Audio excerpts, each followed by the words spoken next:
Assalamualaikum warahmatullahi wabarakatuh. Waalaikumsalam warahmatullahi wabarakatuh. Selamat pagi anak-anak. Pagi, Bu. Gimana kabarnya hari ini? Baik? Baik. Oke, sebelum pelajaran dimulai, marilah kita berdoa. Silakan ketua kelas dipimpin. Oke, sebelum kita mulai pembelajaran hari ini, mari kita berdoa menurut agama dan keyakinan masing-masing. Berdoa dimulai.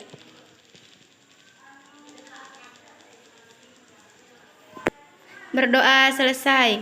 Sebelum Ibu memulai pelajaran hari ini, Ibu absen terlebih dahulu ya. Siapa tahu ada yang nggak masuk. Ibu mulai. Yuni Sarah.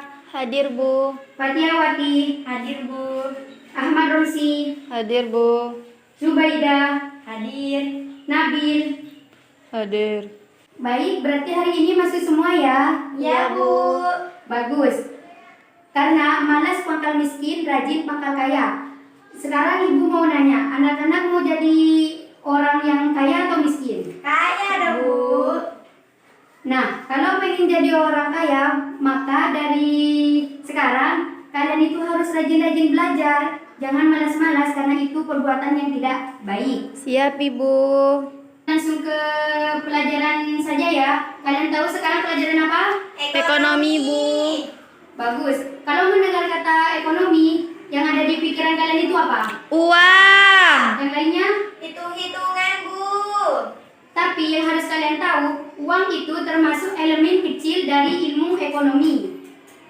Dan sekarang kita langsung saja ke pengertian ekonomi. Kata ekonomi berasal dari bahasa Yunani yaitu oikonomia yang terdiri dari dua kata. Yang pertama oikos berarti rumah tangga dan nomos berarti aturan. Jadi oikonomia diartikan sebagai aturan atau manajemen dalam rumah tangga. Tapi di sini ada banyak sekali ilmuwan yang mendefinisikan tentang ilmu ekonomi. Yang pertama, Adam Smith. Adam Smith mendefinisikan ilmu ekonomi sebagai ilmu sistematis yang mempelajari tingkah laku manusia dalam usahanya untuk mengalokasikan sumber daya yang terbatas untuk mencapai tujuan tertentu. Yang kedua, dari negara kita sendiri, Mohatta. Mohatta menyebutkan ilmu ekonomi sebagai ilmu yang mempelajari tentang sebuah proses untuk mencapai kesejahteraan serta keadilan sosial dalam lingkungan masyarakat.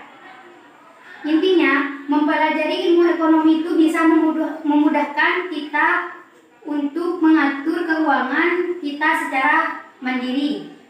Seperti itu. Jadi, kalau kalian sudah ngerti tentang pengertian ekonomi, sekarang Ibu akan membahas tentang pembagian ilmu ekonomi. Kalian tahu pembagian ilmu ekonomi ada berapa? Enggak. Jadi pembagian ilmu ekonomi itu ada 3. Yang pertama ilmu ekonomi deskriptif, yaitu ilmu ekonomi yang memberikan deskripsi terhadap data-data yang menggambarkan kenyataan atau fenomena yang terjadi. Yang kedua, teori ekonomi, yaitu ilmu ekonomi yang memberi penjelasan secara sederhana mengenai cara sebuah sistem ekonomi bekerja serta ciri-ciri yang sangat penting dari sistem ekonomi tersebut. Di sini ilmu teori ekonomi itu dibagi lagi menjadi 2. Yang pertama teori ekonomi makro, yang kedua teori ekonomi mikro. Ada yang tahu perbedaan makro sama mikro? Tidak. Ibu. Kalau tidak tahu, Ibu akan menjelaskan. Jadi teori ekonomi makro itu teori yang membahas kegiatan ekonomi secara menyeluruh. Hal yang diteliti meliputi tingkat pengangguran, pendapatan nasional, tingkat pertumbuhan ekonomi. Terus, sedangkan teori ekonomi mikro yaitu teori yang membahas perekonomian dalam ruang lingkup kecil atau khusus. Biasanya teori ini mempelajari perilaku individu, rumah tangga, perusahaan. Jadi, perbedaan antara mikro sama makro itu, kalau makro itu membahas ekonomi itu secara menyeluruh, sedangkan mikro itu membahas secara sempit atau yang khusus-khusus saja. Ngerti? Bisa dipahami? Bisa, Bu. Baik, kita lanjut. Yang ketiga, ilmu ekonomi terapan, yaitu ilmu ekonomi yang menggunakan hasil kajian dari teori ekonomi untuk menjelaskan fakta-fakta yang dikumpulkan ekonomi deskriptif. Jadi, ilmu ekonomi terapan ini berkaitan dengan ilmu ekonomi deskriptif dan ilmu teori ekonomi. Jadi semuanya ini berkaitan. Ya, bisa dipahami? Bisa, Bu. Contohnya kalau ilmu ekonomi terapan itu kegiatan ekonomi yang berlangsung di perusahaan. Sebelum Ibu melanjutkan pelajaran selanjutnya, Ibu ingin bertanya, siapa di sini yang ingin menjadi pengusaha atau membangun lapangan pekerjaan? Saya, Bu. Jadi kalian kalau ingin menjadi pengusaha atau membangun lapangan pekerjaan, kalian itu harus tahu prinsip-prinsip ilmu ekonomi. Sekarang Ibu akan menjelaskan tentang prinsip-prinsip ekonomi. Jadi prinsip ekonomi itu dibagi menjadi 3. Yang pertama, prinsip ekonomi dalam produksi. Prinsip ekonomi dalam produksi adalah dasar berpikir untuk menghasilkan barang atau jasa sebanyak-banyaknya dengan biaya produksi atau pengorbanan tertentu. Bisa dipahami? Bisa, Bu. Contohnya itu menggunakan bahan baku yang berkualitas baik tetapi dengan harga yang paling murah. Yang kedua, mendirikan tempat usaha yang dekat dengan bahan baku, biar kalian itu mudah untuk mencarinya.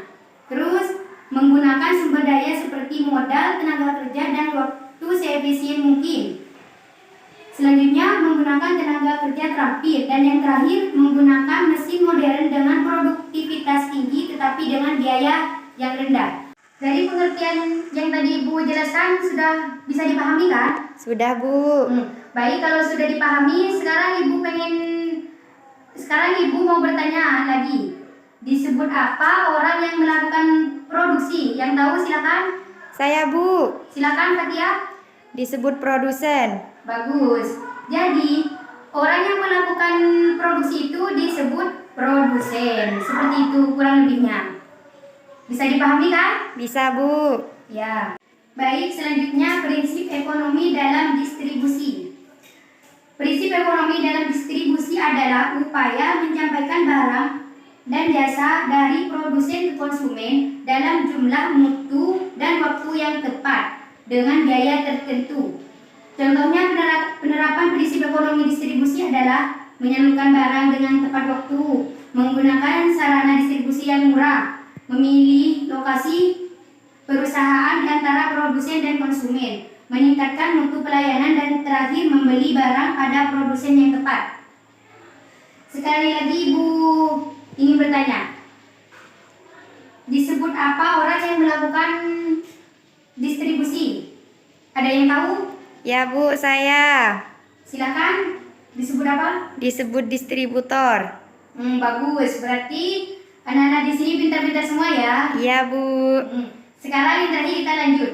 Prinsip ekonomi dalam konsumsi.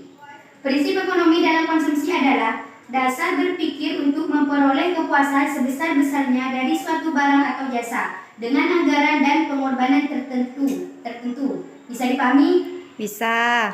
Sekarang contoh penerapan prinsip ekonomi konsumsi. Yang pertama, membeli barang dengan kualitas yang bagus, membeli barang dengan harga murah, memilih barang sebelum membelinya, membeli barang sesuai dengan kebutuhan, dan yang terakhir, membuat daftar kebutuhan barang penerapan dengan skala prioritas.